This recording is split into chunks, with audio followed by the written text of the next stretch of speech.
అంటే ఎవరైనా సరే ఇక మీదట మీరు శివుణ్ణి కొలవాలి ఆరాధించాలంటే మీరు సండే కంపల్సరీ నాన్ వెజ్ మానేయాలి.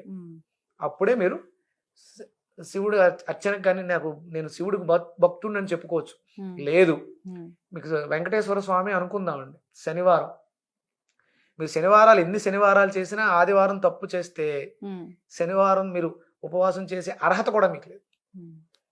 ఇదంతా చాలా పవర్ఫుల్. శనేశ్వరుడు ఎవరమ్మా? సూర్యనారాయణమూర్తి కొడుకు. సూర్యుడి కొడుకే శనేశ్వరులు. మీరు శనివారం ఎన్ని పూజలు చేసినా నా తండ్రి రోజు ఆదివారం తప్పు చేస్తున్నావు కాబట్టి ఈయన ఎందుకు అనుగ్రహిస్తాడు? ఆ వెంకటేశ్వర స్వామి, ఆ శ్రీరామచంద్రుడు, ఆ కృష్ణ పరమాత్మే సూర్యుడి యొక్క గొప్పదనాన్ని, సూర్యుడి వల్ల మనం పొందే లబ్ధిని మనకి పురాణాల్లో చెప్పడం జరిగింది. అది మానేసి మనం ఎన్ని రోజులు ఎన్ని పూజలు ఎన్ని ఉపవాసాలు చేసినా ఆదివారం చేసేది మహాపాపం. అది 1000 జన్మలు పట్టి పెడుతుంది. 1000 జన్మలు ఆ కర్మలు అనుభవించడానికి ఇక్కడ ఇప్పుడు ఈ ఇన్కార్నేషన్స్ అన్నీ తీసుకుని నానా కర్మలు అనుభవిస్తూ బాధపడుతూ ఇబ్బందులు పడుతూ తరించలేక, చిన్న లాజిక్, ఆదివారం ఒక్కరోజు మానేయగలిగితే, పూర్తిగా మానేయమని నేను అనట్లా, తప్ప రైట్ మనకు అనవసరం, కానీ ఆదివారం చేస్తే మాత్రం ఇంతకు మించిన మహాపాపం ఇంకొకటి ఉండదు. దీన్ని మనకి వాళ్ళు విషపు బీజాన్ని నాటేసి వెళ్ళిపోయారు. వాళ్ళు మన మీద పెత్తనం చెలాయిస్తున్నాం కాబట్టి ఉద్యమం స్వతంత్రం కోసం పోరాటం చేసాం, వాళ్ళనైతే పంపించగలిగాం. కానీ వాళ్ళు నాటేసినటువంటి విషపు బీజాన్ని ఇంకా మనలో పెంచి పెద్దది చేసాం. ఇప్పుడు అప్పట్లో మాంసాహారం అంత ఎక్కువ ఉండేదేం కాదు, ఉన్న దాంట్లోనే వాళ్ళు సండే దాన్ని పొల్యూట్ చేయగలిగారు. ఇప్పుడైతే మరీ దారుణం. ఇక 24 గంటలు 365 రోజులు తింటానే ఉన్నాం. కేవలం తినడం కోసమే పుట్టామా, బ్రతుకుతున్నాం అన్నట్టుంది. ఏమీ లేని టైంలోనే వీళ్ళు దాన్ని పొల్యూట్ చేయగలిగారు. ఇక మనం దాన్ని మొక్క లేకపోతే ముద్ద దిగదు అనే స్థితికి వచ్చేసాం. స్టైల్గా చెప్పుకుంటారు, అబ్బాయి మరి నేను మొక్క లేకపోతే ముద్ద ముట్టుకొని రానట్టుగా గొప్పగా చెప్తూ ఉంటాం. దీనికి అంతటికి కారణం అంటే ఆదివారం చాలా శక్తివంతమైన, ప్రకృతిలో ఉన్నటువంటి శక్తులన్నీ ఏకమై ఒక అద్భుతమైనటువంటి కాస్మిక్ ఎనర్జీని తయారు చేస్తాం. దాన్ని పొందాలి అంటే మనం చాలా ఎంటీగా ఉండాలి, ఎన్లైట్మెంట్తో ఉండాలి, నాలెడ్జ్తో ఉండాలి, రిసెప్టివ్గా ఉండాలి. అప్పుడు మనం తీసుకుని నెక్స్ట్ లెవెల్కి ఎదగగలుగుతాం, ఎదరికి వెళ్ళగలుగుతాం. అందుకని మీరు స్టార్టింగ్లో చెప్తూ ఉంటారు సన్ స్పిరిచువల్ సొసైటీ ఫౌండర్ అని.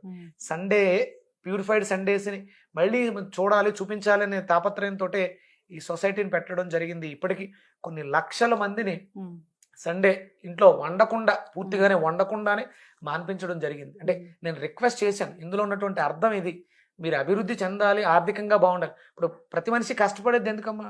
డబ్బుల కోసం. ఆ డబ్బులతో ఏం చేస్తాం? మంచి ఇల్లు కొనుక్కుంటాం, మంచి కారు కొనుక్కుంటాం, ఉన్నంతలో 4 మెతుకులు లోపలికి వెళ్ళడానికి హాయిగా ఉండడం కోసమే కదా ఇదంతా చేసేది. ఈ సండే పొల్యూట్ అవ్వడం వల్ల ఈ వన్నిటికి ఇబ్బంది వస్తుంది.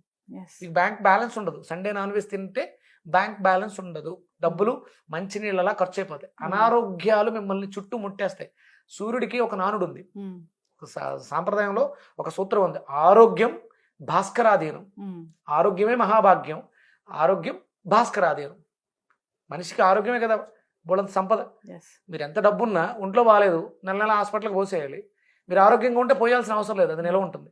ఆరోగ్యమే మహాభాగ్యం, ఆరోగ్యం భాస్కరాధీనం. అందుకని సండే చాలా ఇంపార్టెంట్. దయచేసి ఇక మీదట, అని ఇప్పటివరకు తెలియకపోవచ్చు, ఇక మీదట సండే తినటం ఎంత పాపమో అవతల వ్యక్తికి పెట్టడం కూడా అంతే పాపం. మీరు మానేశారు, మీ ఇంటికి ఎవరో గెస్ట్ వస్తాడు, అయ్యో ఏమనుకుంటాడో అని వండి పెట్టేస్తారు. పాపం ఆయన కూడా వాళ్ళ ఇంట్లో మానేసి ఉండొచ్చు, మీరు పెట్టారు కదా అని ఒక్కరోజే కదా అని తినేయచ్చు. అందుకని మనం చెడిపోతూ అవతల వాళ్ళని కూడా చెడగొట్టేస్తున్నాం. ఈ సాంప్రదాయానికి పులి స్టాప్ పెట్టాలి. వండకూడదు, తినకూడదు, ఎవరికి పెట్టకూడదు. అలాగే మనకి దేవాలయాల్లో మొక్కుబడులు ఉంటాయి, పెద్దమ్మ తల్లి గుళ్ళోను, గండిపోచం ఎలా అని చెప్పేసి మొక్కుకుంటాం. ఆ రోజు తినటమే తప్పు, ఒక జీవిని బలి ఇవ్వటం ఎంత తప్పు, చాలా పాపం అమ్మ. ఆ జీవిని మనం ఆ రోజు కట్ చేసి మళ్ళీ ఇంకొక 100 మందికి పెడుతున్నాం. ఒక్కళ్ళు తింటే తప్పు అన్నప్పుడు 100 మందికి మీరు మొక్కుకున్నాం, ఆ రోజే ఖాళీ ఉంటుంది, వీళ్ళందరూ వస్తారు, మీరు మొక్కుకున్నారు. నేను 100 మందితో వచ్చి వాళ్ళందరికీ భోజనం పెడతానని మొక్కుకోలేదు కదా, మీకు ఏదో కోరిక, ఒంట్లో బాగాలేదు, అది తగ్గితే అమ్మ నీకు నేను నివేదన చేస్తాను, ఒక కోడిని బలిస్తాను అనుకున్నాం, మంచిదే, తప్పేం కాదు, మీ సాంప్రదాయం ప్రకారం కరెక్టే. దాన్ని వండి 10 మందికి పెట్టడం ఎంతవరకు కరెక్ట్? చాలా పాపం. మీరు ఆ పాపం చేస్తూ 10 మందితో ఆ పాపం చేయిస్తున్నారు. మిగతా రోజులు పెడితే వాళ్ళు రారు. అసలు ఒరిజినల్గా మీరు ఒకసారి ఆ జంతువుని అమ్మవారి కోసం బలిచ్చేశారు, దాన్ని మళ్ళీ కూర వండి ఎలా పెడతాం అవతల వాళ్ళకి? అది ఆవిడది, ఆవిడ పెట్టాలి, మీరెవరు పెట్టడానికి?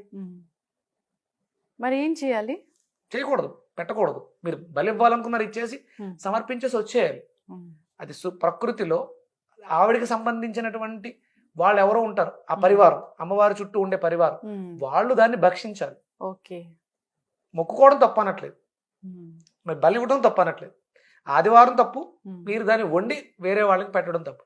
మీరు అన్న సమారాధన, అన్నదానం అంటే స్వచ్ఛమైనటువంటి ఆహారాన్ని, అంటే ఏంటి, ఉల్లిపాయ వెల్లుల్లిపాయ లేని ఆహారాన్ని భగవంతుడికి నివేదన చేసి దాన్ని ప్రసాదం కింద స్వీకరించాలి.